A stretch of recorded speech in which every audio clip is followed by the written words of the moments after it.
इन लड़कों का भी इस केस से ताल्लुक हो सकता है, या इन लड़कों ने ऐसा कुछ किया हो जिसका अभिषेक गवाह होगा, इसीलिए अभिषेक को किडनैप किया होगा, या फिर सागर जैसे मार दिया होगा। सर या तो फिर ये भी तो हो सकता है कि ये दोनों बच्चे एक साथ गायब हुए, ये सिर्फ एक इत्तेफाक हो। मतलब मामा और मामी ने केवल अपने फायदे के लिए अभिषेक को गायब किया या किडनैप किया हो। बिल्कुल हो सकता है, या फिर अभिषेक अपने आप ही कहीं भाग गया होगा। नाइकोडी, इन दोनों केसेस की छानबीन हमें अलग अलग करनी होगी, लेकिन एक साथ। तुम अभिषेक के केस पे काम करो, मैं सागर के केस को देखता हूं। Okay okay sir.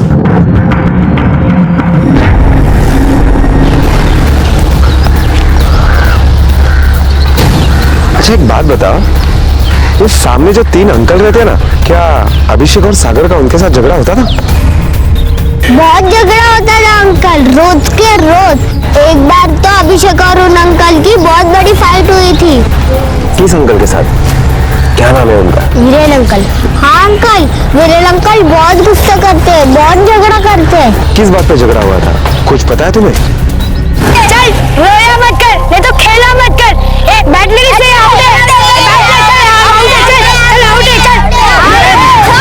पागल हो गया क्या तू?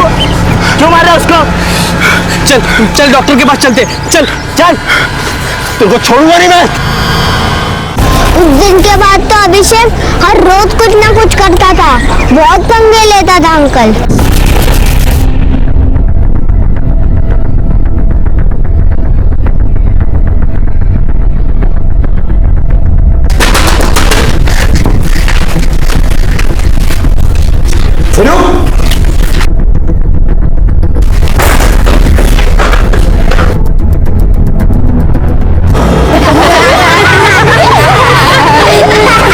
ये वही बस्ती थी जो दिन रात बच्चों के शोर से गूंजती रहती थी, और आज चारों तरफ सन्नाटा छाया हुआ था। अभिषेक और सागर के गायब होने और फिर सागर की डेड बॉडी मिलने के बाद से वो लोग जो सदमे में थे, अब और भी सहम गए थे। बच्चे ही नहीं, बड़े भी बिना वजह घर से बाहर निकलने से डर रहे थे। कोई नहीं जानता था कि सागर और अभिषेक के साथ क्या हुआ था उस रात। वो दोनों हमेशा की तरह साथ थे या अलग? अभिषेक जिंदा था या फिर उसे भी सागर की तरह से मार दिया गया था? जो भी घटा था उस रात वो बहुत भयानक था, पर क्या था कोई नहीं जानता। उन तीनों लड़कों की कुछ खबर मिली? सर मैंने उन तीनों लड़कों की हिस्ट्री निकाली है। वीरेन, जिसके ऊपर पहले से ही कॉलेज में इलेक्शन के दरमियान मारपीट का चार्ज फाइल है, और दूसरा सुहास, जिसके माँ बाप ने उसे गांव से यहाँ इसलिए भेजा क्योंकि उसका गांव में किसी लड़के के साथ अफेयर था। और वो तीसरा अंकुश? अंकुश का तो कोई क्रिमिनल रिकॉर्ड है नहीं, लेकिन वो जिन लड़कों के साथ रहता है उनका पेपर लीक करने वाले रैकेट के साथ ताल्लुक है। 19 तारीख को इन लड़कों के मोबाइल लोकेशन का पता किया तुमने? सर वीरेन और अंकुश का तो मोबाइल लोकेशन कॉलेज ही आ रहा है, लेकिन सुहास का मोबाइल लोकेशन बस्ती का ही ट्रेस हुआ है। वो उस वक्त बस्ती में क्या कर रहा था? उसे तो कॉलेज में होना चाहिए। इस सुहास को देखना होगा, हो सकता है इसमें उसका हाथ हो। सर मैंने कुछ नहीं किया सर मैं तो सुबह कॉलेज के लिए निकलता हूँ सर 6 बजे के लिए कॉलेज के लिए निकलते, तभी मुझे याद आया कि मेरा मोबाइल घर पे भूला है, इसलिए मैं बस्ती में वापस गया था मोबाइल लेने के लिए। तभी बस्ती के समझ के बाद मैंने अभिषेक को देखा था सर। अरे तो देख के नहीं जा सकते क्या? अभिषेक अकेला था या सागर भी था उसके साथ? नहीं सर, सागर उसके साथ नहीं था सर मैंने कुछ नहीं किया सर, मैंने किसी को नहीं मारा सर।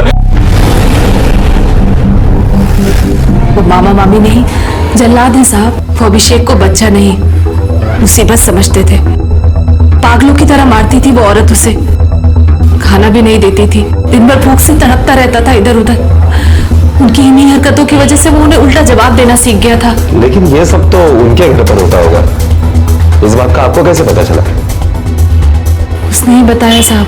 अभिषेक ने दुखी कर रखा था उन लोगों ने उसे, और शारदा का चीखना चिल्लाना पूरी बस्ती सुनती थी साहब।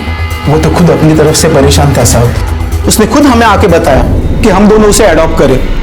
उसने खुद ट्रस्टी से बात की कि हम दोनों उसे अडॉप्ट कर सकते हैं। लेकिन आप लोग तो उसके रिश्तेदार हैं नहीं, फिर? यही मुसीबत आई जब हमने उसके ट्रस्टी से बात की। बोला मुश्किल है, पर हम मुश्किल के लिए तैयार थे साहब। हमें ट्रस्ट से एक भी पैसा नहीं चाहिए था। दे सारा पैसा उस जयवंत और शारदा को। वो लोग पैसों के ही भूखे हैं साहब। हमें तो बस अभिषेक चाहिए था और कुछ नहीं। अच्छा एक बात बताओ, अभिषेक को गायब होने से पहले आखिरी बार आप लोगों ने उसे कब देखा था? यही करीब रात के 10 बजे, गायब होने के एक दिन पहले। मैं उनके घर अब कभी नहीं जाऊंगा। मामी ने मुझे सजा देने के लिए उनके घर से बाहर निकाल दिया है, तो मैं अब उनके घर नहीं जाऊंगा। उसने ये कहा आपसे कि उन्होंने उसे घर से निकाल दिया? हाँ साहब। तुम्हें कैसे पता चला कि अभिषेक गायब है? सब सागर की बहन आई थी पूछने, और उसका स्कूल बैग भी यहाँ पड़ा हुआ था। मैंने ग्राउंड पे जाके देखा तो वहां पे भी नहीं था। सब कुछ ठीक था। कल रात वो खुशी खुशी सो गया था। साहब, मैंने उसे समझाने की बहुत कोशिश की।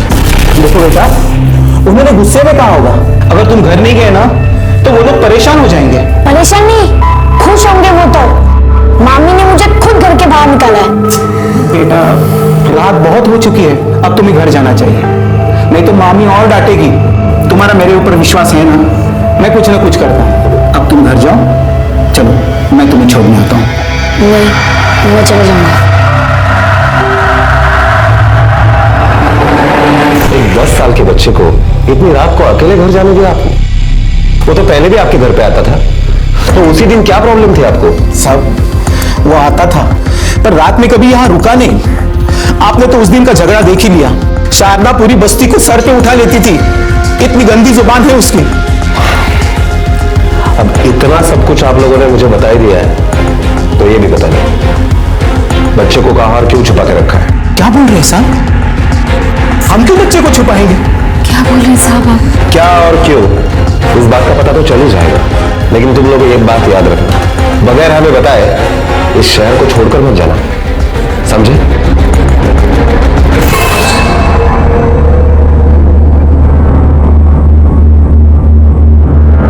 साहब, मैंने उसे घर से नहीं निकाला, वो खुद ही मुझसे से बाहर चला गया था। और फिर वो जब घर पे वापस नहीं आया होगा तो तुमने ढूंढा होगा ना उसे? कहाँ कहाँ ढूंढा तुमने?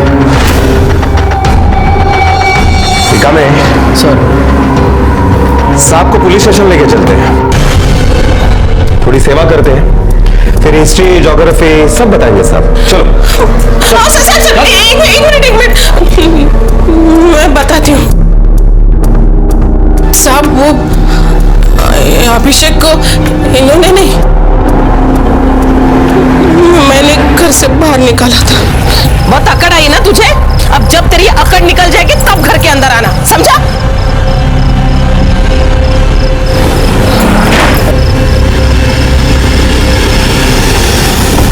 साहब, मुझे लगा कि वो हमेशा की तरह घर वापस आ जाएगा, लेकिन मैंने सोचा भी नहीं था कि ये सब हो जाएगा। तुम लोग इंसान हो? शर्म नहीं आती तुम लोगों को? एक 10 साल के बच्चों को रात को घर से बाहर निकालते हो। अरे इंसानियत नाम की चीज है कि नहीं तुम लोगों में? मुझे पता है, आपको ये सब कुछ उस चुड़ैल ने, वर्षा ने बताया ना? सब पता है मुझे। उसकी नजर हमारे अभिषेक के ट्रस्ट के पैसों पर है, इसलिए तो जब देखो तक अभिषेक को बहलाती है, फुसलाती है, ताकि एक दिन सारे पैसे ऐंठ सके।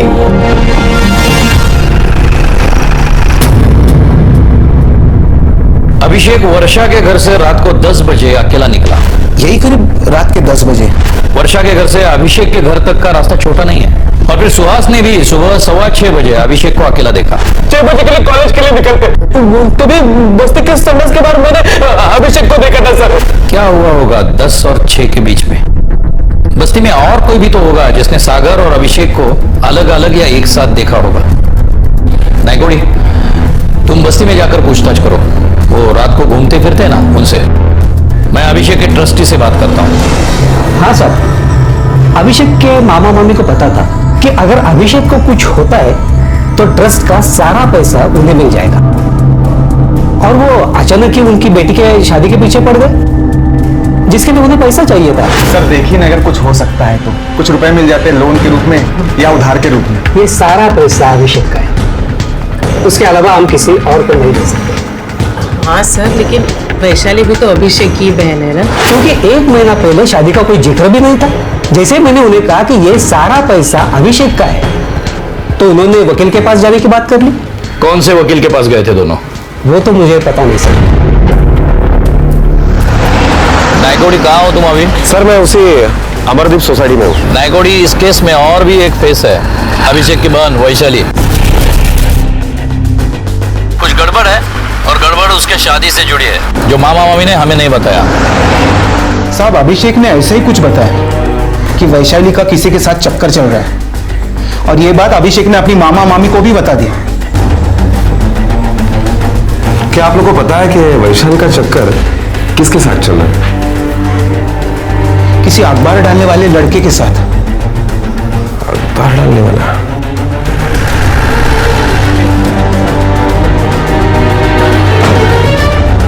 इस एरिया में अखबार कौन बांटता है? उधर चाय पी रहा है। तुम्हें से अखबार कौन बांटता है? मैं बांटता हूँ साहब।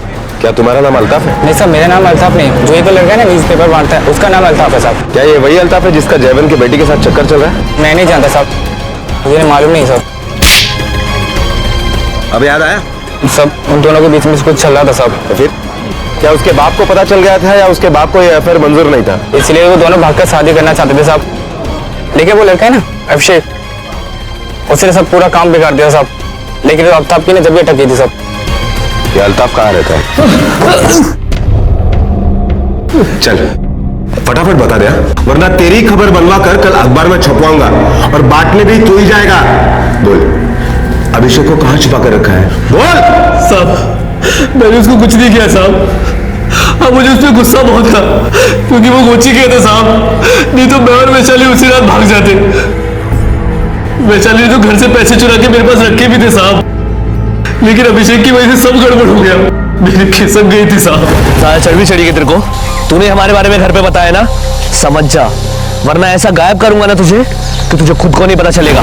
हाँ वही तो पूछ रहा हूँ, अभिषेक को कहाँ गायब किया तूने? गायब नहीं किया साहब, मैंने तो सिर्फ उसको डोज दिया था। मेरे को लगा बच्चा है डर जाएगा, एक डोज काफी रहेगा उसको। तो उसके बाद तो मिला नहीं उसे? नहीं साहब मिला नहीं था, लेकिन उस रात उसको और उसके दोस्त सागर को मैंने देखा था। कहाँ और कितने बजे? यही कोई 12 साढ़े 12 बजे वो दोनों बस्ती में घूम रहे थे। अल्ताफ के अनुसार दोनों बच्चे रात को 12 बजे तक साथ थे, और सिर्फ यही बात थी जो पुलिस को आज तक पता चली थी। जो कितनी सच्ची थी इसका अभी तक कोई प्रमाण नहीं था, लेकिन इस बात के प्रमाण थे कि अल्ताफ सुबह 4 बजे से अखबार बांटने वाले ग्रुप के साथ था, और उसने उस दिन के अखबार भी बांटे थे, इसलिए पुलिस को उसे छोड़ना पड़ा। पुलिस के सामने ये सवाल खड़ा था कि क्या वाकई में अभिषेक और सागर एक साथ थे, और कब तक? सागर का कत्ल हो चुका था, पर अभिषेक कहां था? अभिषेक की कहीं कोई खबर नहीं थी।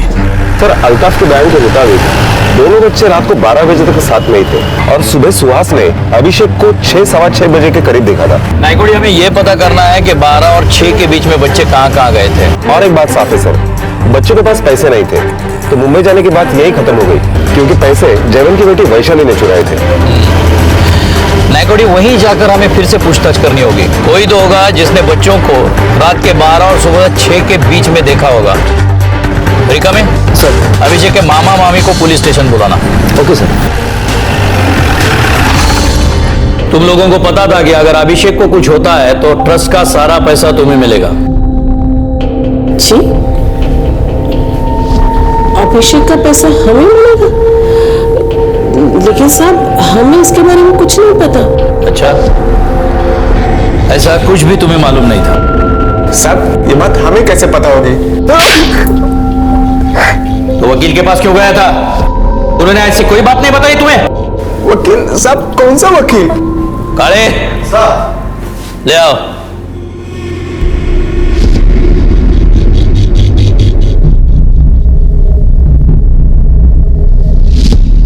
पहचाना इनको? Advocate C.K. तिवारी। इन्होंने ही इंफॉर्मेशन दी थी ना तुम्हें, अगर अभिषेक को कुछ हो जाता है तो ट्रस्ट का सारा पैसा तुम्हें मिलेगा।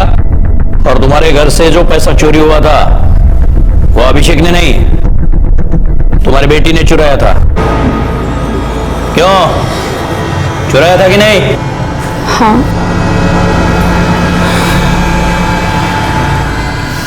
तुम तीनों ने पुलिस को गलत इंफॉर्मेशन दी है, इसका अंजाम तुम तीनों को भुगतना पड़ेगा।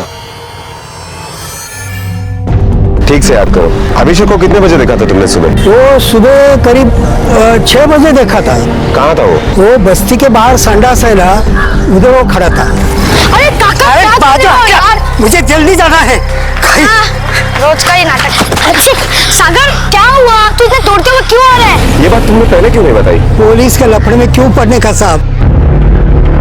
पुलिस की छानबीन में एक बात तो साफ हो गई थी कि वर्षा और अनिल के घर से अभिषेक अकेला ही निकला था। फिर रात में अल्ताफ के अनुसार वो सागर के साथ था और बाद में बस्ती के एक बुजुर्ग के अनुसार वो अकेला था और सुबह सुहास ने भी उसे अकेले ही देखा था। तो क्या अभिषेक और सागर साथ में नहीं थे या वो दोनों बीच में कहीं अलग हो गए थे? ये जानकारी पुलिस को किसी तरह की कोई मदद नहीं कर रही थी और मामा मामी की पूछताछ से भी पुलिस के हाथ कोई बड़ी सफलता नहीं लगी थी। पुलिस ने एक बार फिर से अपना रुख सागर की पोस्टमार्टम रिपोर्ट की तरफ किया, जिसमें उन्हें पता चला कि मौत से लगभग 7 घंटे पहले सागर ने अंडा खाया था, जिसके अंश उसके पेट में पाए गए। उस बस्ती में अंडा भुर्जी का ठेला लगाने वाला सिर्फ एक ही आदमी था। पुलिस को कुछ उम्मीद बंधी और वो उससे पूछताछ करने गई।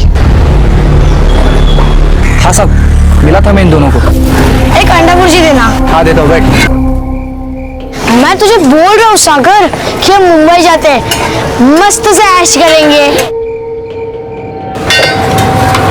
आपने अपने बकरे का नाम मुंबई भुर्जी क्यों रखा है? आप गए हो मुंबई? हाँ, मैं उधर आता जाता हूँ ना। और वैसे कितने पैसे लगते हैं मुंबई जाने के लिए? तुम दोनों मुंबई जाकर क्या करोगे? बहुत बड़ा शहर है मुंबई, खो जाओगे कहीं पे। ये लो अपनी अंडा भुर्जी। फिर उसके बाद ये दोनों कहाँ गए? ये दोनों अपनी बस्ती की तरफ निकल गए। रिका में कदम, अगर वो दोनों बच्चे यहाँ से एक साथ निकले थे तो सुबह तक एक साथ ही होंगे। हमें बस्ती में हर एक आदमी से पूछताछ करनी पड़ेगी। हमारे हाथ जरूर वहां से कुछ ना कुछ तो लगेगा।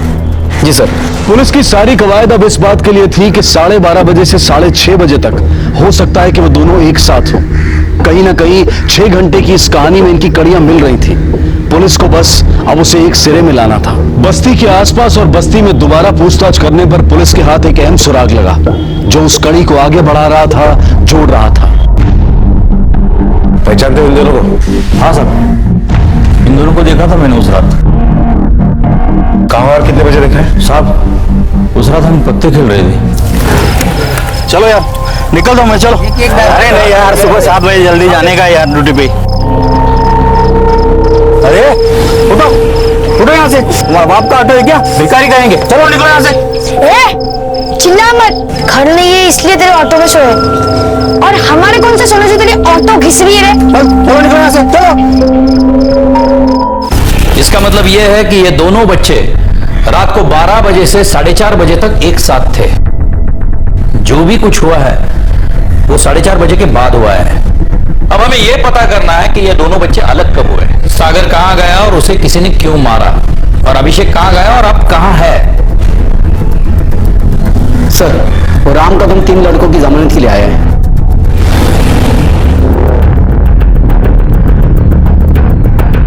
सर, ये तीनों तुम्हारे भाड़ोत्री है ना? हाँ साहब।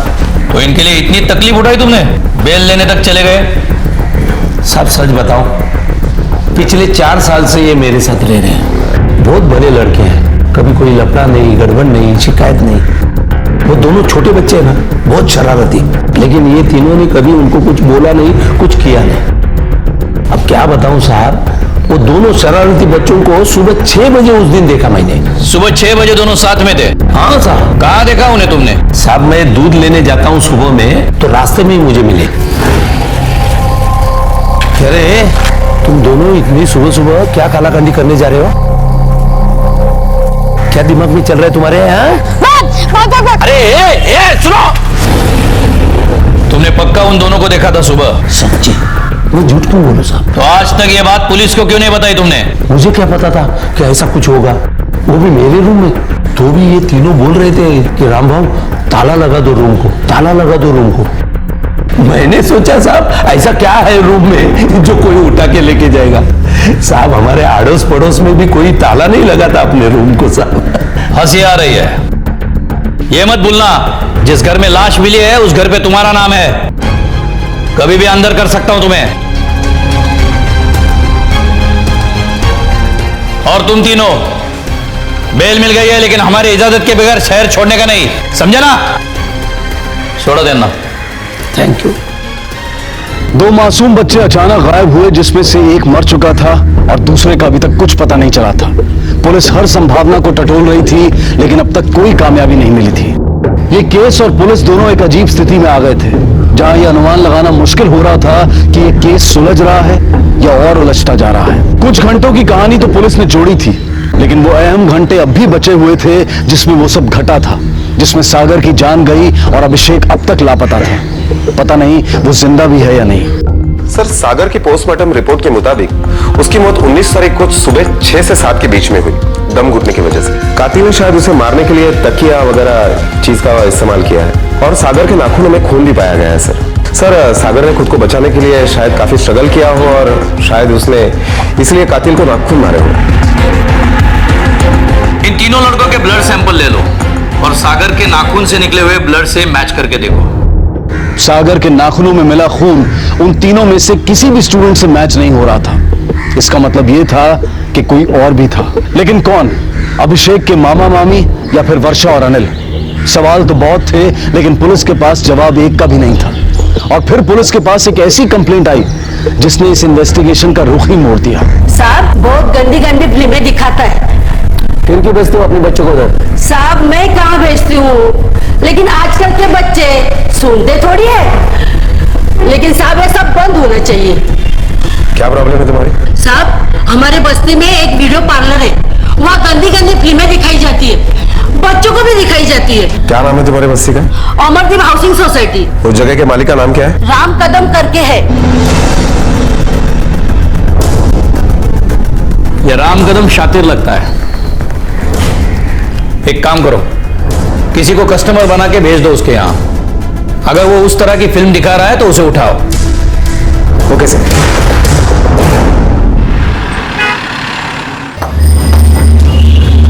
रामबाबू, हाँ, अपने कुछ मेहमान आए हैं, उनको दिखाओ ना कुछ। अरे बाबा, अभी कहाँ दिखाओ, अभी लेट हो गया, मुझे जाना है, चलो। अरे राम भाऊ, अरे क्या, अरे आप होते हुए कैसे लेट हो सकता है? राम भाऊ, ये क्या कर रहे हो? ये लो पैसा। अरे इज्जत मत उतारो राम भाऊ, हमारी दूर से मेहमान आए, मूड मत खराब करो। अरे आप हमारे बस्ती की शान हो राम भाऊ। अच्छा, क्या देखना है? वही वैसा वाला मतलब वही? नहीं, ची। अरे ऐसी वाली फिल्में मैं रखता हूं। अरे राम भाऊ, ये लो और पैसा, लेकिन मूड मत खराब करो। अरे बहुत दूर से मेहमान आए हैं। अरे मूड का क्या बात करे, और लाख पैसे दोगे तो भी मेरे पास वैसी गंदी वाली फिल्म आई नहीं तो दिखाऊंगा कहां से? नहीं, आप गलत जगह पे आए हो, दूसरी जगह जाओ, चलो।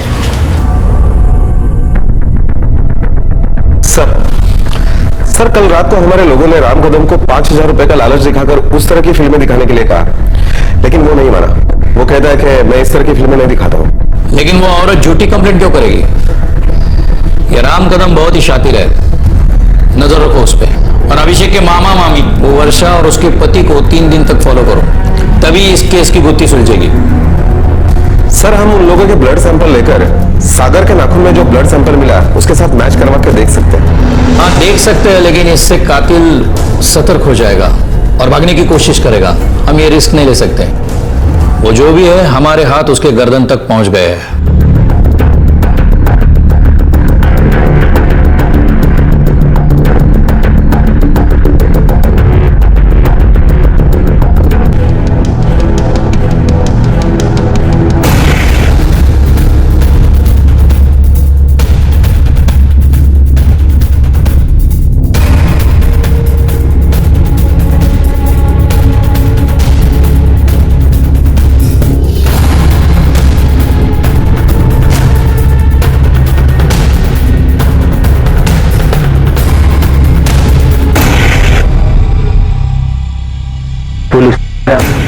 वो आदमी आए तो कौन सा दवा लेके गए? सर, इस आदमी के ऊपर शक बढ़ते ही जा रहा है। कुछ तो गड़बड़ है सर इस आदमी के बारे में। उसने जिस तरह की गोलियां ली वो वाइगरा की तरह काम करती है और उसकी शादी भी नहीं हुई है। डायबिटिक पेशेंट है। ये दोनों गोलियां एक साथ लेना, इसका मतलब मैं समझ नहीं पाया। उसका कोई क्रिमिनल रिकॉर्ड भी नहीं है। सर, इसके बारे में अजीब अजीब बातें सामने आ रही है। नायकोड़ी, हम इसका ब्लड सैंपल लेंगे, वो भी इस तरह कि उसे भनक भी नहीं लगनी चाहिए। डायबिटिक है, ब्लड टेस्ट तो करता होगा, समझे? समझ गए सर। जाओ, एरिया के सब लैब्स छान मारो।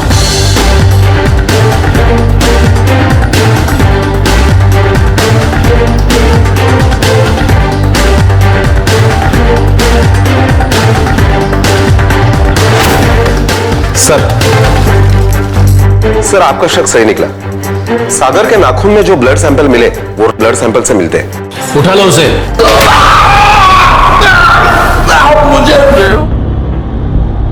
आखिरी बार पूछता हूं तुझे, अभिषेक कहाँ है? देख, अभी नहीं बोला तो आगे बोलने में भी तकलीफ उठानी पड़ेगी तुझे। बोल।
अभी थोड़ा थोड़ा बोल रहा हूं।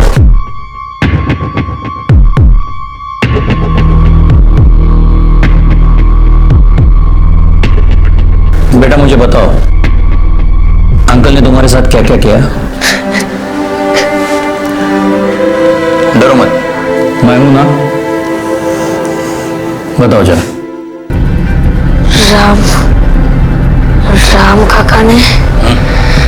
राम काका ने सागर को। अरे तुम दोनों इतनी सुबह कहाँ जा रहे हो? काका, मुझे मामा ने घर से बाहर निकाल दिया। क्या पागल हो गए वो उसकी बीवी भी?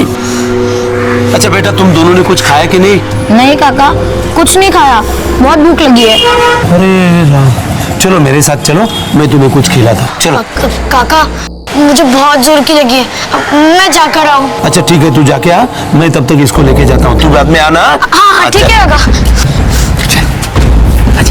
कुछ खाने खिलाता हूँ। राम काका सागर को ले गए। मैं अंदर था, जब मैं टॉयलेट से बाहर आया तो सागर मेरी तरफ भागते हुए आ रहा था। अरे काका, अरे बाजू यार, मुझे जल्दी जाना है। रोज का ही नाटक। अच्छी सागर, क्या हुआ? तू इसे तोड़ते हुए क्यों आ रहा है? तुझे पता है सागर? ऐसी बात है, तू चल मेरे साथ। सागर ने तुम्हारे कान में क्या कहा था? राम काका सागर को गंदी फिल्म दिखा रहे थे। मुझे बहुत गुस्सा आया। शरबत पीने के बाद सर जोर से घुमा। उसके बाद नहीं पता मुझे क्या हुआ। उठने के बाद राम काका सागर को एक बड़े से बैग में डाल रहे थे।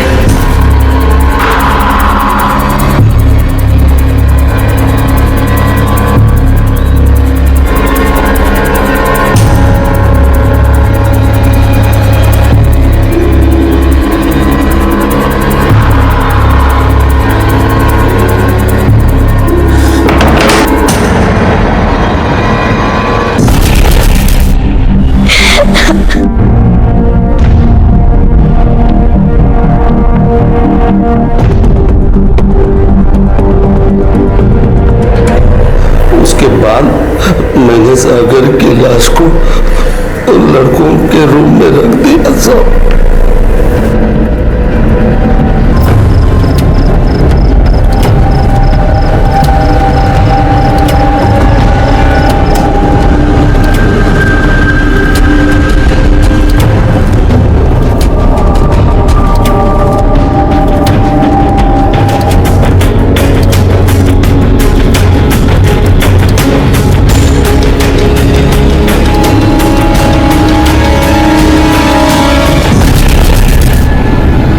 तूने अभिषेक को कैद करके रखा था, सिर्फ कैद ही नहीं, उसके साथ गंदी हरकतें भी की। उसके मेडिकल रिपोर्ट में आया है सब। बोल किया कि नहीं?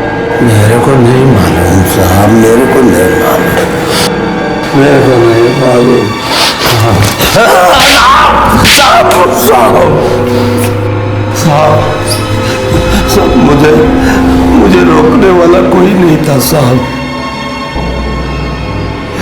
अभिषेक का मामा, उसको तो सब मालूम था, लेकिन उसने भी मुझे नहीं रोका साहब।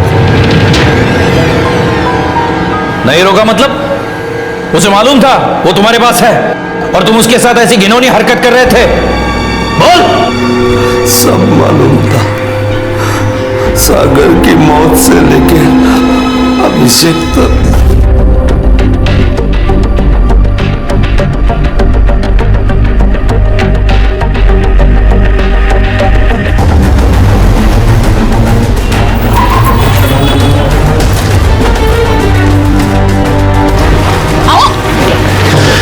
अरे साहब, अरे मैंने क्या किया? अरे साहब मुझे क्या लगा? मैंने किया क्या साहब?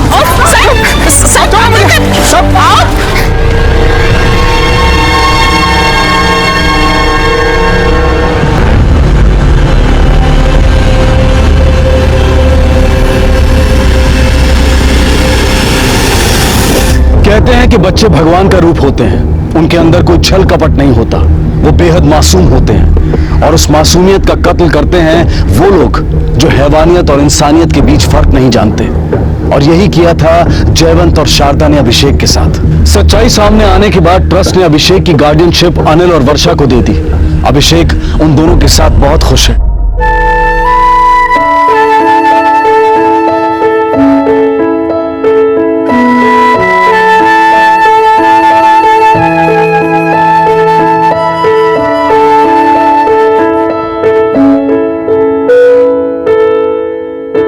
राम कदम को सागर के कत्ल के लिए और अभिषेक के साथ अनैसर्गिक संबंध बनाने, बलात्कार और अगवा करने के लिए सजा हुई है, और जयवंत को अभिषेक को अगवा करने के लिए और सागर के कत्ल को छुपाने के लिए सजा हुई है। बच्चे तो शरारत करते ही हैं, हम क्यों उम्मीद करते हैं कि वो बड़ों की तरह बर्ताव करें?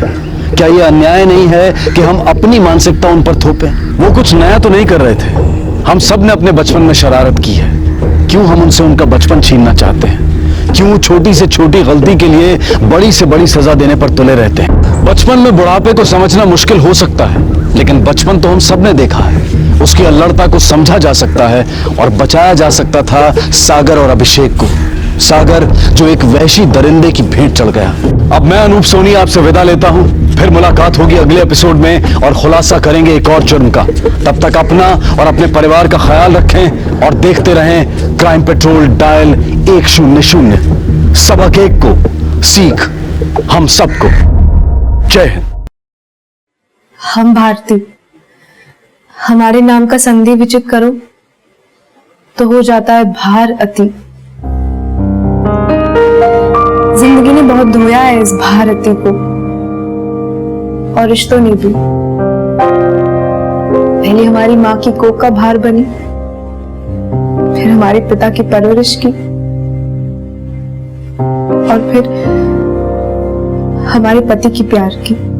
हमारी माँ ने हमारा नाम बड़े ही प्यार से रखा था, पर हम पहचाने गए अपने पिता की दी हुई पहचान से।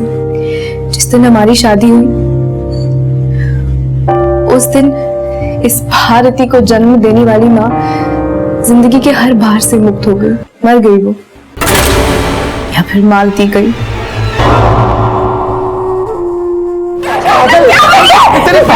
बहन नहीं, डायन है, डायन।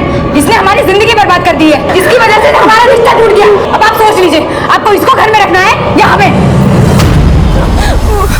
हमें अपने से दूर मत करो, हमें नहीं जाना, हमें अपने से दूर हमें नहीं जाना।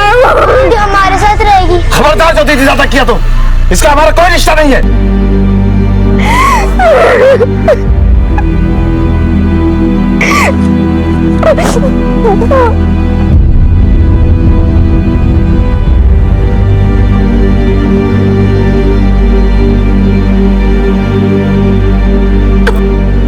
माँ देखो ना, दीदी आ रहे। माँ देखो ना, दीदी जा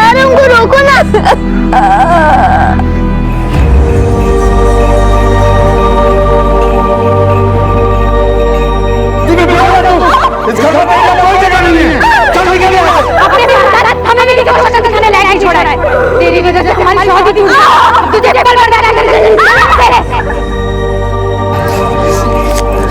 अपनी मौसी के घर चली जाना। हमने फोन कर दिया।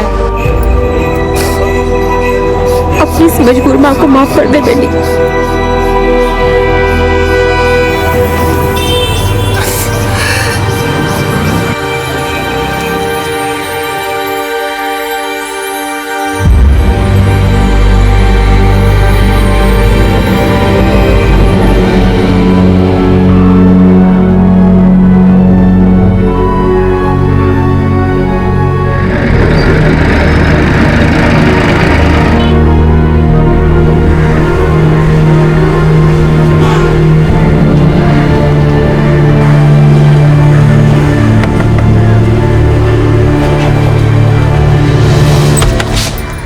अरे भारती, तू आजा। तेरी माँ ने बताया था कि तू कल रात को ही आ जाएगी। हमने फोन भी किया था पर किसी ने फोन ही नहीं उठाया। बड़ी फिक्र हो रही थी तेरी। रात को बस नहीं मिली क्या? माधवी बता रही थी कि तेरा बीपी लो रहता है। डॉक्टर ने तुझे जगह बदलने का सुझाव दिया है। ये ले पानी पी ले। ये तेरा ही घर है, अच्छे से रह। तू बैठ, हम चाय लाते हैं।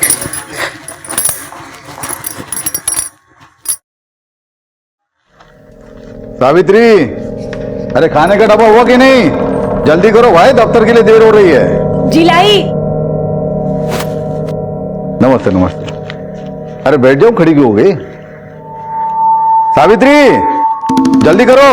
हाँ लाई। हम चलते हैं।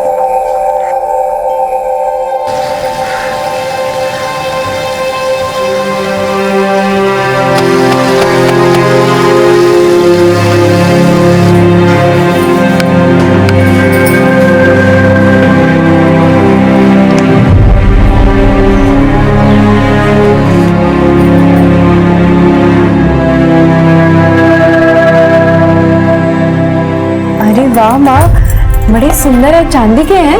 नहीं, ऐसे ही हैं। पर जब तेरे हाथ पीले करूंगी ना तो सोने के पहनाऊंगी।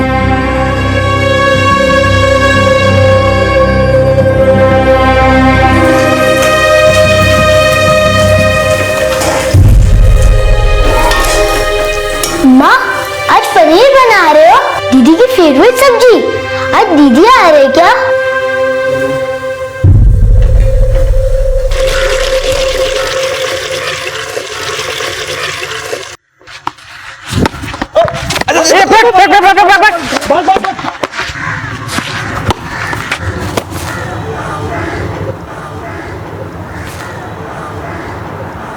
अबे यार, पटौदी का छक्का शर्मिला की झोली में है। जा जा, मौके पे चौका लगा दे। अबे जाना यार।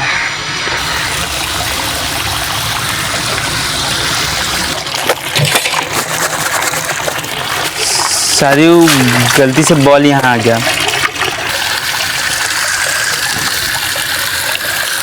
अब आपको दोबारा धोना पड़ जाएगा। नहीं, आप गुस्सा तो नहीं है ना?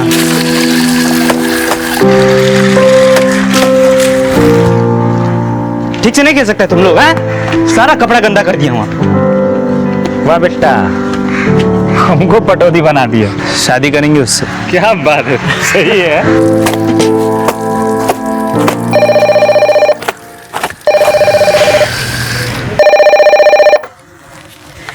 हेलो भारती, कैसी है तू बेटा? जिंदा हूँ, ऐसा मत बोल। हमारी उम्र भी तुम्हें लग जाए। अच्छा, मौसी तुम्हारा अच्छे से ख्याल तो रख रही है ना? हमने कहा था उन्हें कि तुम बीमार हो। हाँ, पता चल गया हमें, और आप कह भी क्या सकती थी। हमें पता है तुम हमको नहीं, अपने आप को कोस रही हो कि तुमको कैसी माँ मिली। बेटा, हम और कर भी क्या सकते थे? तुम मौसी के साथ ही रहना, मौसी भी माँ समान होती है। भारती, तुम कुछ बोल क्यों नहीं रही? हाँ माँ, हमें भी दीदी से बात करनी है। भारती, ले अपने भाई से बात कर ले। दीदी, आप घर कब आओगे? हमें आपके बिना अच्छा नहीं लग रहा।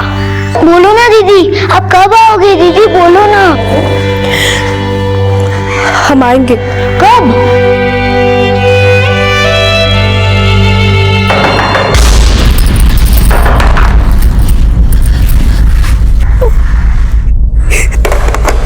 सावित्री, अरे ओ भगवान, हाँ ये लो गर्मा गर्म पकौड़े तल देना चाय के साथ। हम जरा हाथ मुंह धो के आते हैं। अरे रुकिए, भारती है अंदर। कितना टाइम लगेगा इसे? अभी गई है, रुकिए आप। अरे हम तो रुकेंगे, हमें ये बताओ ये कब तक रुकेगी इस घर में? जीजी ने बोला था इसकी तबीयत ठीक नहीं है, कुछ दिन रख लो। तुम्हारे जीजी के एक ना बताओ हमें, हम अच्छे से जानते हैं। तुम्हारी दीदी भी कम चालू नहीं है। धीरे बोलिए, सुन लेगी वो। अरे सुनेगी तो अपनी बला से।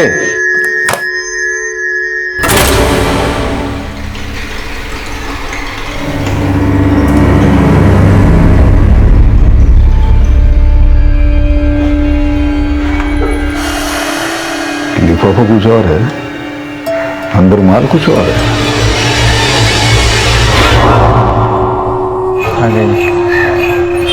बेचा बेचाना नमस्ते।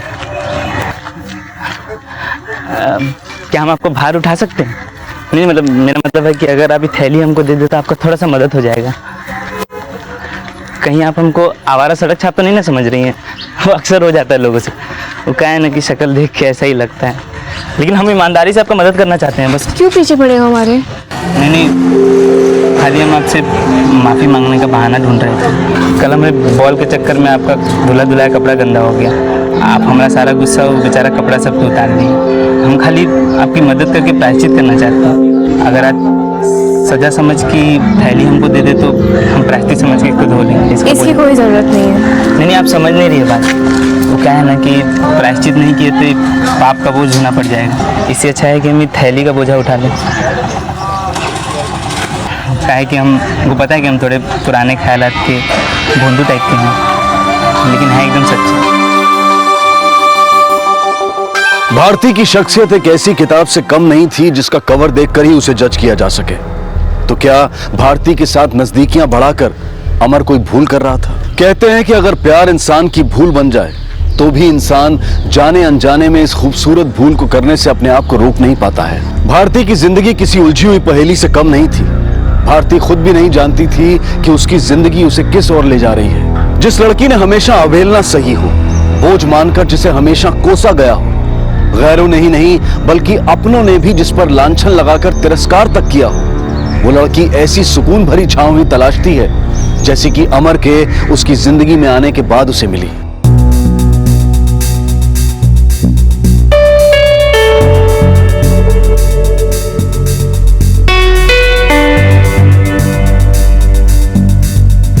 भारती आई।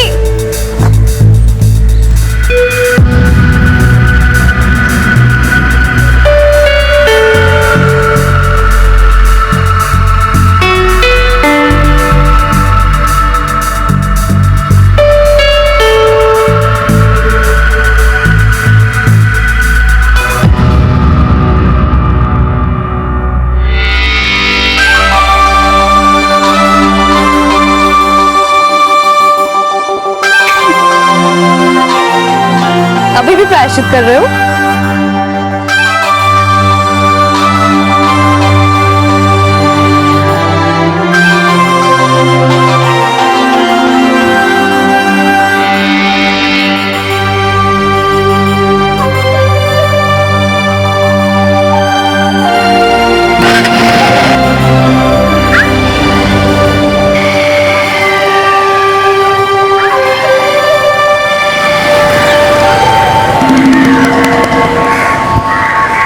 अंदाजा सही था हमारा, लिफाफा कुछ और है, अंदर माल कुछ और है।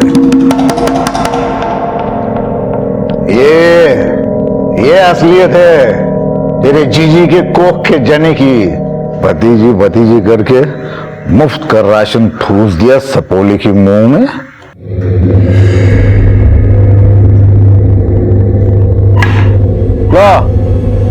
ला, ये आ गई फुलवारी, भौरे उजाड़ किए हैं। हैरान ना हो, तेरा लिफाफा जो खुल गया हमारे सामने। तेरे बाप ने तेरी सारी रासलीला के बारे में हमें बता दिया है। अरे वहां पहले ये कांड करके आई है ये, और यहाँ दूसरा कांड करने की तैयारी कर रही है। ए लड़की, एक कान खोल के सुन ले, हम लोग जो है भोले वाले इज्जतदार लोग हैं, डरते हैं अपनी इज्जत से। ये तेरा तरिया चरित यहाँ नहीं चलेगा। तो तू मौसी, अरे माँ जैसी, बता दे अपनी जीजी को, उसकी लड़की को अगर इस घर में रखना है तो इसके खाने पीने रहने का पैसा चुकाना पड़ेगा। हाँ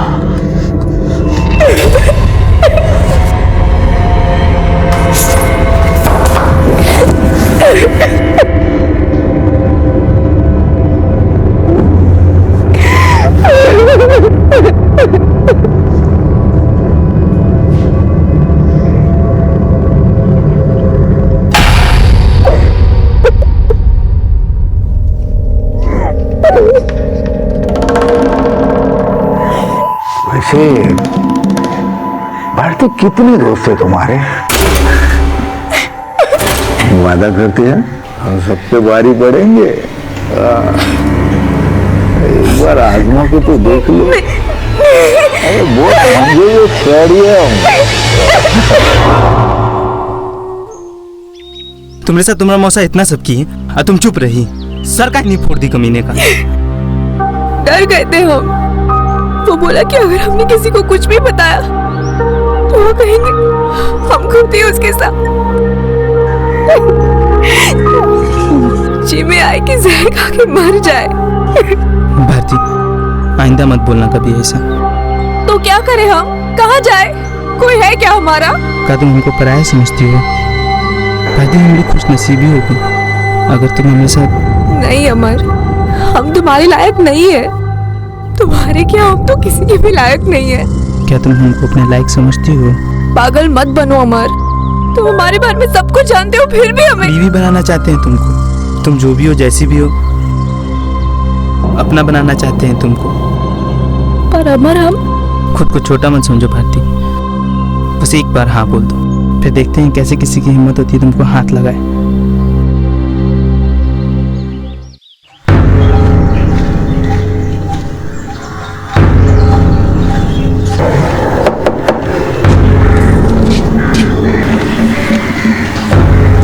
अकेली हो ना? कोई आने वाला तो नहीं है?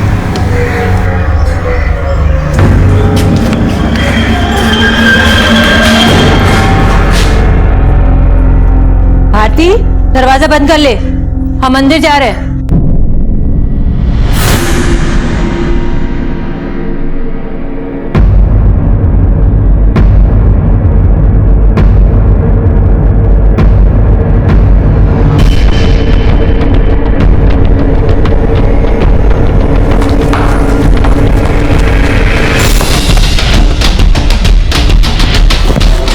तैयार हैं हम, आ जाओ।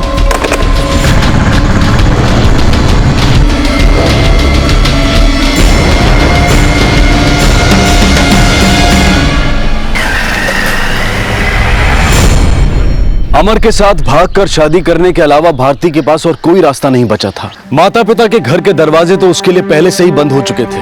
उसकी माँ ने उसे जिस मौसा मौसी के यहाँ भेजा था, वहां भी उसका मानसिक और शारीरिक शोषण किया जा रहा था। भारती अब तक बहुत बुरे दौर से गुजरी थी, लेकिन अमर के उसकी जिंदगी में आने के बाद जो आशा की किरण वो अपने भविष्य में देख रही थी, क्या वो किरण उसके इस अंधेरे को मिटा पाएगी या फिर इसमें भी कोई ग्रहण लगने वाला था?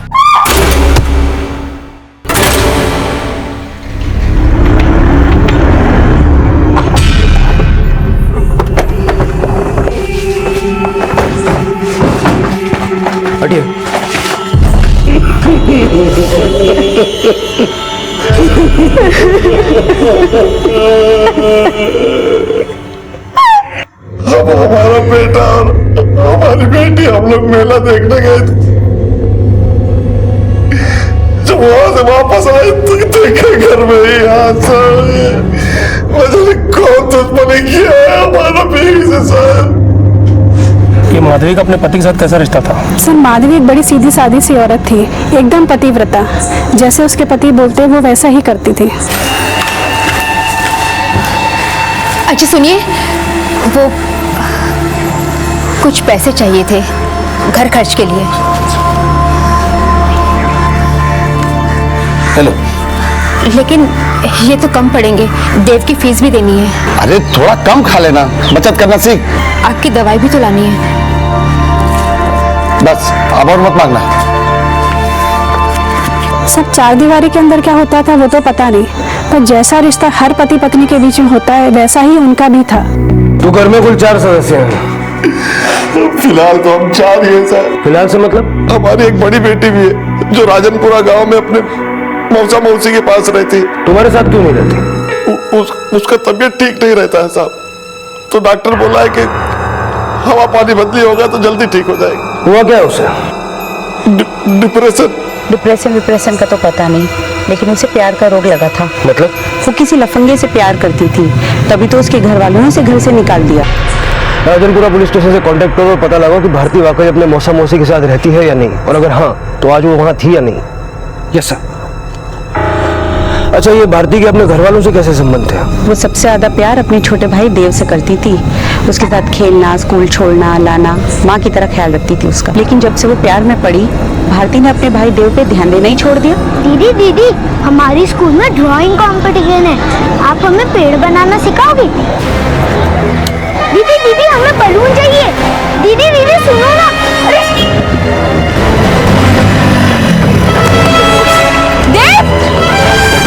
पागल है क्या तू? बच्चे को संभाल नहीं सकती ढंग से? कितनी मार गए तुझे? हाथ पकड़ के चलना चाहिए।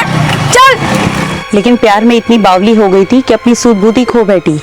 जिसे जान से ज्यादा चाहती थी, उसी भाई देव पे ही हाथ उठा दिया। कौन था वो लड़का जिसके प्यार में वो इतनी बावली हो गई थी? वो तो हमें नहीं पता साहब। भारती को जब घर से निकाला जा रहा था तब उसकी माँ का रवैया कैसा था? वो बड़ी उदास थी, कुछ बोल ही नहीं पा रही थी, बस रोए जा रही थी।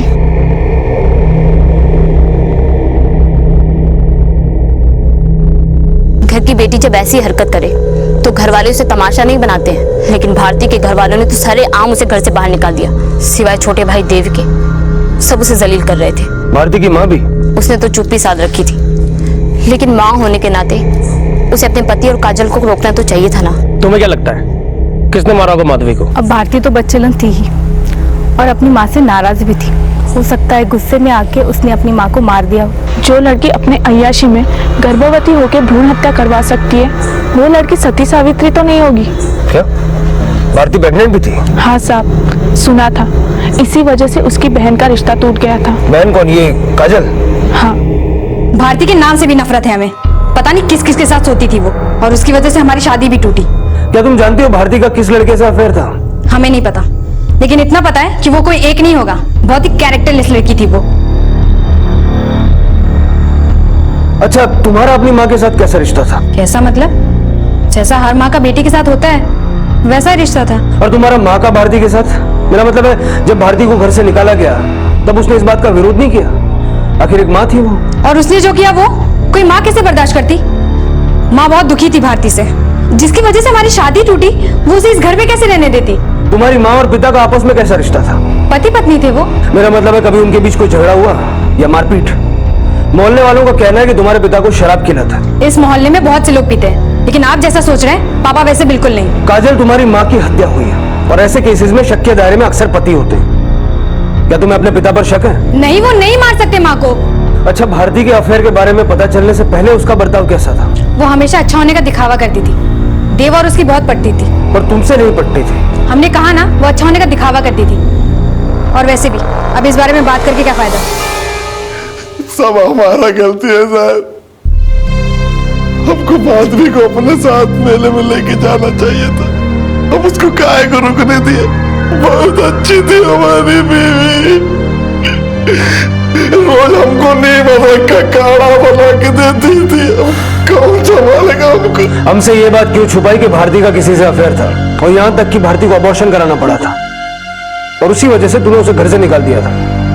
तूने हमसे क्या कहा? भारती डिप्रेशन की मरीज है। कौन मुंह से आपको ये सब बातें बताते साहब? हमारा तो शर्म से मर जाने को मन करता। जब ये सब बात याद आती है। लेकिन तू नहीं मरा ना, तेरी बीवी मरी है। और क्या क्या छिपाया हमसे? नहीं साहब, और कुछ भी नहीं छिपाया है। बेटियों के बाप है सर, उनकी बदनामी हमारी बदनामी है। क्या कहते हैं आपको कि हमारी एक बेटी का चरित्र खराब है, जिसके वजह से दूसरे के रिश्ते टूट गए। बेटियों का बाप है तो बड़ी बेटी से पहले छोटी बेटी की शादी करने क्यों निकला था? क्या नफरत पाल के बैठा था भारती के लिए? बाप को बेटी से कैसी नफरत? उसने जो किया सो किया, लेकिन एक बाप की आत्मा कैसे गवाही देगी कि एक बेटी को सरेआम घर से निकाल दे? इसी वजह से तेरी बीवी तुझसे गुस्सा थी ना, तूने उसे जान से मार दिया और अब हमारे सामने नौटंकी कर रहा है। हम नौटंकी नहीं कर रहे, हमने नहीं मारा माधवी को। हम तो उससे बहुत प्यार करते थे। तो भारती तो हमारी जान थी। अब काजल से पहले भारती की शादी करना चाहते थे, लेकिन उसके कुंडले में कोई दोस्त था जिसकी वजह से उसका रिश्ता नहीं जुड़ पा रहा था। और जब काजल का रिश्ता आया तो हमने हाँ कर दी। काजल की ससुराल वालों से हमें भारती के अबॉर्शन के बारे में पता चला और इसीलिए उन्होंने रिश्ता तोड़ दिया। हम नहीं चाहते थे ये बातें सबके सामने आए, और ऐसी बात कहाँ छुपा दिया साहब। हमारी बहुत बदनामी हुई, बहुत बदनामी हुई है सर। मैंने कंफर्म किया है कि साथी देव और काजल के साथ मेले में 6:30 बजे एंट्री गेट से एंटर हुए और तीनों एक साथ 8:30 बजे एग्जिट गेट से बाहर निकले। सर, अगर सारथी और काजल ने माधवी को नहीं मारा तो क्या भारती ने? भारती की शादी से पहले काजल की शादी तय होने की वजह थी भारती का कुंडली दोष, या फिर उसके घर वाले नहीं चाहते थे कि भारती की शादी उस लड़के से हो। सर, कहीं ऐसा तो नहीं कि भारती ने अपने बॉयफ्रेंड के साथ मिलकर माधवी को मार दिया हो? उसके पड़ोसी का भी यही कहना था। अगर ऐसा है अरविंद, तो फिर वो बॉयफ्रेंड है कौन? और क्या वाकई राजनपुरा में भारती अपने मौसा मौसी के साथ रहती है या किसी और के साथ? Hello, okay sir, Bharti Rajanpura में ही रहती है। आज सुबह से वो वहीं पे है और आज वो शादी भी कर रही है। पता लगाओ किस लड़के से शादी कर रही है। क्या ये लड़का वही है जिसने उसे प्रेग्नेंट किया या फिर कोई और? सर,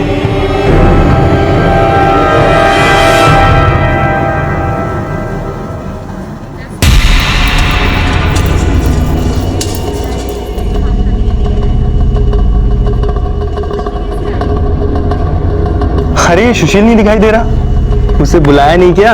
अरे अमन ने उसे हनीमून के अरेंजमेंट के लिए भेजा होगा।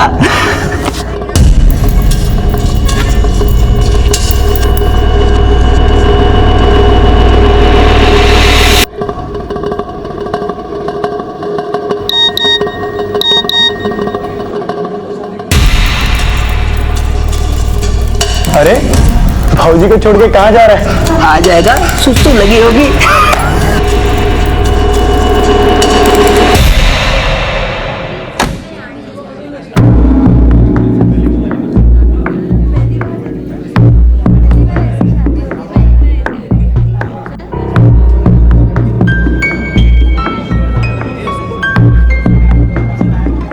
यहाँ कभी तक नहीं आया। फेरों का समय हो गया है, वर को बुलाइए। जी पंडित जी, वो आ रहे हैं।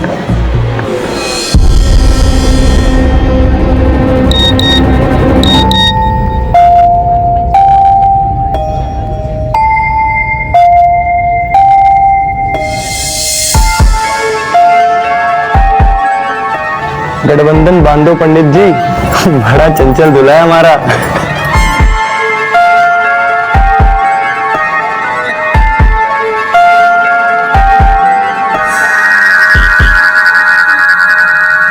लो, सुशील भी आ गया। अरे इतना ट्रैफिक में फंस गए थे यार। चलिए विवाह की विधि शुरू करते हैं। ओम सर्वमंगल मांगल्ये शिवे सर्वार्थ साधके शरणे। रुकिए पंडित जी, यह शादी नहीं हो सकती।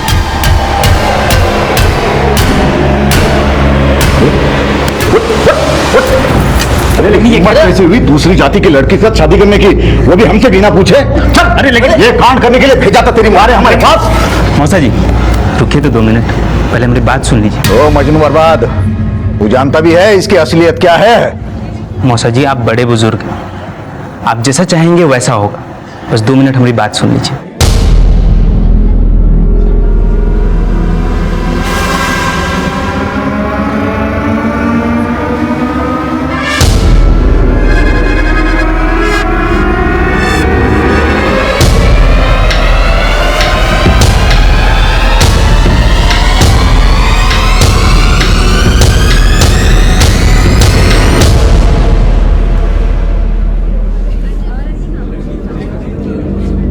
आओ आओ, चलो।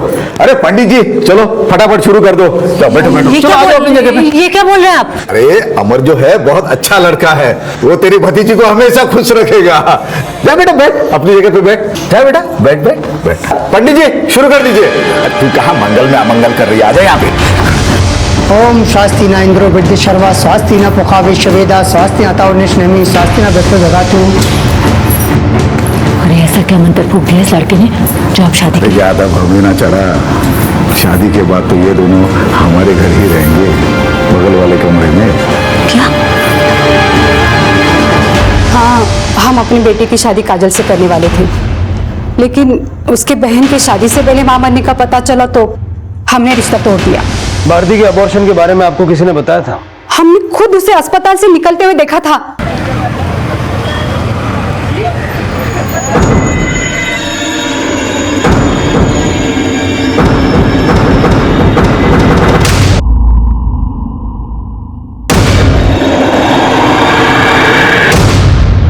और अस्पताल में पता किया तो मालूम पड़ा कि भारती वहां बच्चा गिराने गई थी। बस हमने तो फैसला किया कि रिश्ता तोड़ेंगे। आप किस मुंह से बोल रहे कि रिश्ता ना तोड़े? हम नहीं करेंगे ये शादी। हंगामा मत कीजिए बहन जी, बात अगर मोहल्ले में फैल गई तो हम किसी को मुंह दिखाने लायक नहीं रहेंगे। हम आपके आगे हाथ जोड़ते, हमारी एक बेटी की सजा दूसरी बेटी को मत दीजिए। अरे इज्जत की इतनी परवाह थी तो बेटी को रखना था घर में संभाल के। भारती ऐसी नहीं है, वो तो बहुत डब्बू किस्म की है, जरूर उस लड़के ने उसको फंसाया होगा। मगर हमने फंसने वाले, हम नहीं करेंगे शादी। चलो जी। बहन जी अगर हमारी जगह कोई और होता तो वो भी यही करता ना, तो हमने गलत क्या किया? आपने इस बात का बतंगड़ बना दिया। आपकी वजह से पूरे मोहल्ले को भारती के बारे में पता चल गया, और शायद इसी वजह से उसकी मां अब इस दुनिया में नहीं। हमने कोई बतंगड़ नहीं बनाया, हमने हमारे रिश्तेदारों से ये कहा कि काजल की कुंडली में कोई दोष निकल आया, इसके लिए हमने रिश्ता तोड़ दिया। काजल के होने वाले ससुराल वाले इस चार दीवारी के अंदर तुझे भारती के अबॉर्शन के बारे में बता के गए। तूने खुद उनसे कहा कि वो इसके बारे में किसी से कुछ न कहे। एक तरफ तू अपनी बेटी की करतूत दुनिया के सामने नहीं लाना चाहता था, और दूसरी तरफ तूने सारे मोहल्ले के सामने चिल्ला चिल्ला कर अपनी बेटी को घर से बाहर निकाल दिया। तेरे इस दोहरे रवैये के पीछे चक्कर क्या है, कुछ समझाएगा? मोहल्ले वालों को ये बात पापा की वजह से नहीं, हमारे गुस्से की वजह से पता चली थी। क्या देखती हो? बहन जी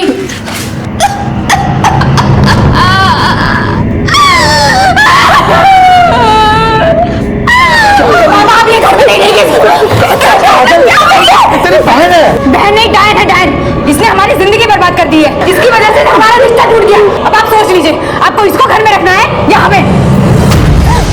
और उसके बाद मोहल्ले वालों को भारती के अबॉर्शन के बारे में पता चल गया। हाँ साहब, हम बहुत मजबूर होकर भारती को घर से निकाले। अगर आप उसे घर से नहीं निकालते तो उसका खून हो जाता हमारे हाथों। पता नहीं क्या क्या सहा हमने उसकी वजह से, सारी मुसीबतों की जड़ वही थी। अब आपको जो समझना है आप समझ लीजिए। माधवी के पति सारथी का बड़ी बेटी भारती के प्रति परायों जैसा बर्ताव, माधवी की छोटी बेटी काजल का गुस्सैल रवैया, और भारती के चरित्र पर उठाए गए सवाल। माधवी के छोटे बेटे देव के अलावा परिवार के हर सदस्य की छवि पर सवालिया निशान थे। पुलिस को लग रहा था कि माधवी की हत्या एक पारिवारिक रंजिश का परिणाम है, और इस रंजिश का एक अहम किरदार वो भी हो सकता था जिसने भारती को गर्भवती किया था।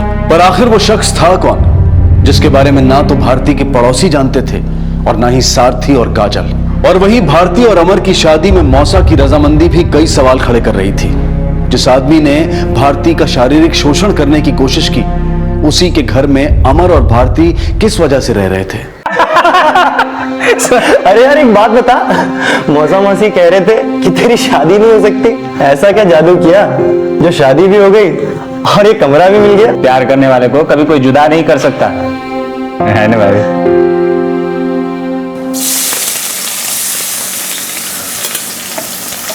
हुआ कि नहीं? एक बात बताइए, आपने भारती की शादी उस लफंगे से क्यों होने दी? शादी तो हुई, ऊपर से अपना कमरा भी उसे दे दिया। आपकी वजह से ना इतने सारे लोगों का खाना हम अकेले को बनाने पड़ रहा है। हाँ हाँ हाँ, आज की तो बात है, कल से भारती भी तुम्हारा हाथ बताएगी डॉक्टर ने। तब तक तो आप उससे जलते थे, आज इतने मेहरबान क्यों हैं? मेहरबान नहीं, हमने सौदा किया है अमर से। कैसा सौदा? तुम छोड़ दो बात को। नहीं बताइए, कैसा सौदा? वे यहाँ रहने खाने के पैसे देंगे वो हमें, अच्छा कमाता है, हम नुकसान में नहीं रहेंगे। अब देखो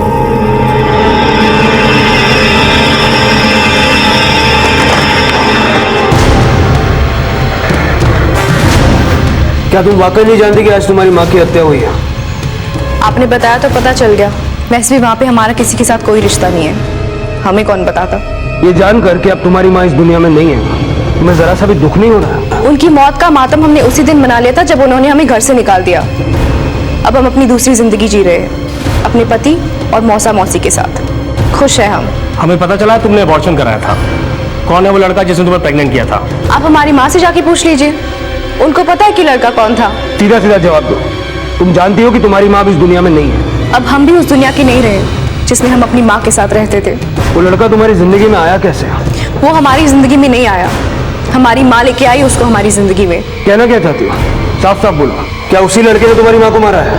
अगर आपको ऐसा लगता है तो ढूंढो और अरेस्ट करो। भारती, चुप रहकर तुम अपनी माँ के हत्यारे को बचा रही हो या इस हत्या में तुम्हारा भी हाथ है? अगर आपको ऐसा लगता है तो अरेस्ट कर दीजिए, हमें डंडे बरसाओ हम पे, लेकिन इससे ज्यादा हम कुछ नहीं कहेंगे।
भारती, टिफिन दो, हमारा लेट हो रहा है।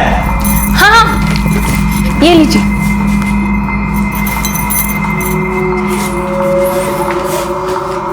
जल्दी आइए।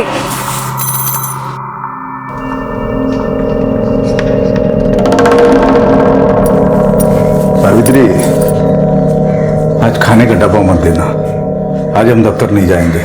क्यों? ये तबीयत कुछ ठीक नहीं है। क्या हुआ? दवा खाने ले चलूं आपको?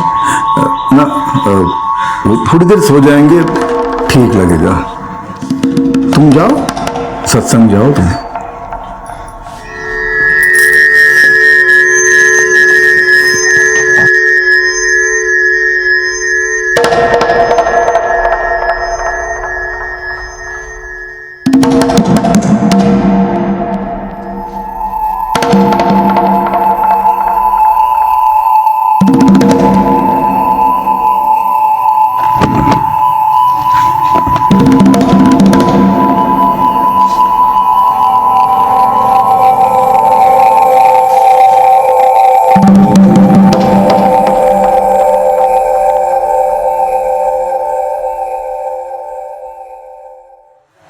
अरे मौसा जी, बड़ी जल्दी आ गए आप। चलो बढ़िया है।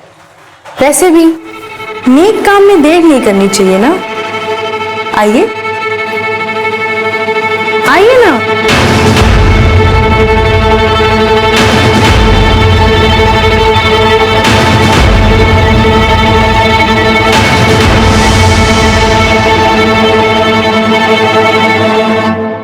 भारती का ये बदला हुआ रवैया क्या उसकी रहस्यपूर्ण छवि का असली परिचय था, या फिर उसके वर्तमान का कोई नया पहलू?